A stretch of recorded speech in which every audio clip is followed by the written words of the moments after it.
যে সব আশা মিটে গেছে তা না। আমি আসলে খুব তাড়াতাড়ি নিরাশ হওয়ার মানুষ না।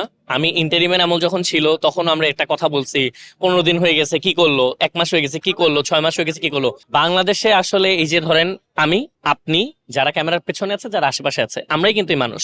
আমরাই হচ্ছে নিজেরা নিয়ম মানি না, নিজেরা সুযোগ পেলে দুর্নীতি করি। সো এই আমাদের এই মানুষগুলাকে নিয়ে যে সরকারে আসুক ওই সরকার চালাইতে হবে। সো এই জন্য আমি খুব অল্পতে নিরাশ হইতে চাই না। আমি বিশ্বাস করতে চাই যে এখন যে ইলেক্টেড সরকার আছে তারা চেষ্টা করতেছে, আশা করি খাদের কিনার থেকে বাংলাদেশকে উঠে আনবে। আমি ইন্টারিমের আমলেও সেম আশাটাই করছি এবং সামনে যারা আসবে আমি তাদের নিয়েও সেম আশাটাই করতে চাই যে দিন শেষে সবাই বাংলাদেশকে যেন খাদ থেকে উদ্ধার করার চেষ্টাটা করে।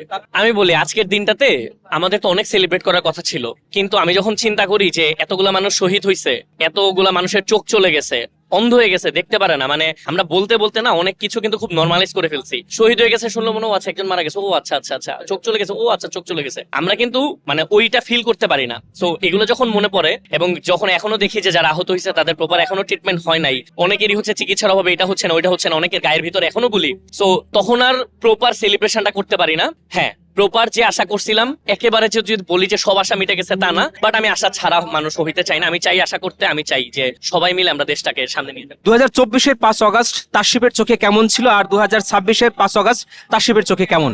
আমি অনেস্টলি বলতে গেলে কিছুটা হতাশ অবশ্যই, যে 24-এর 5 অগাস্টে যেভাবে করে মানে রক্তক্ষয়ী, ইভেন 5 অগাস্টের দিনও তো কত মানুষ মারা গেল। মানে 2টার দিকে মনে হয় 12:30 বা 2টার দিকে আমরা নিউজ পাইলাম যে শেখ হাসিনা চলে গেছে, পালাইছে। এরপরে হচ্ছে সারাদিন ধরেই এইখানে মারা যাইতেছে, ওইখানে মারা হইতেছিল।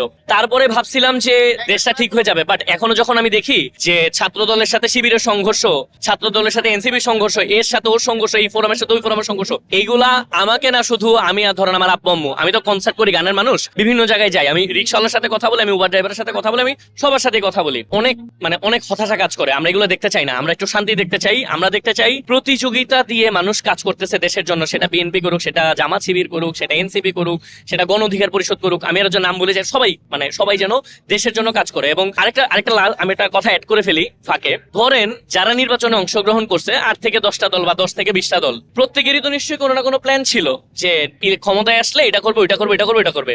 সবারই যদি ভালো ইন্টেনশন থাকে যে আসলে এটা করবো, এটা করবো, সবাই কেন একসাথে বসতে পারে না? সবাই কেন প্রত্যেকের প্ল্যান গুলো শেয়ার করতে পারে না? আমরা যেমন বৈশা একসাথে বন্যায় কাজ করি, এটাতে কাজ করি, ওটাতে কাজ করি, তারা কেন একসাথে বৈশা যে যার প্ল্যান গুলো, বেস্ট প্ল্যান গুলো নিয়ে কেন ইফেক্টিভলি কাজ করতে পারে আমি জানি না। এবং আমার মনে হয় যে ক্ষমতা ভোগ করার চাইতে জনতার দিকে তাকায়, জনতা কি চাচ্ছে ওইটার দিকে একটু প্রতিফলন যদি করে, একটু দৃষ্টিপাত করে এই সরকার বলেন, বিরোধী দল বলেন, সবাই, তাহলে অনেক ভালো হয়।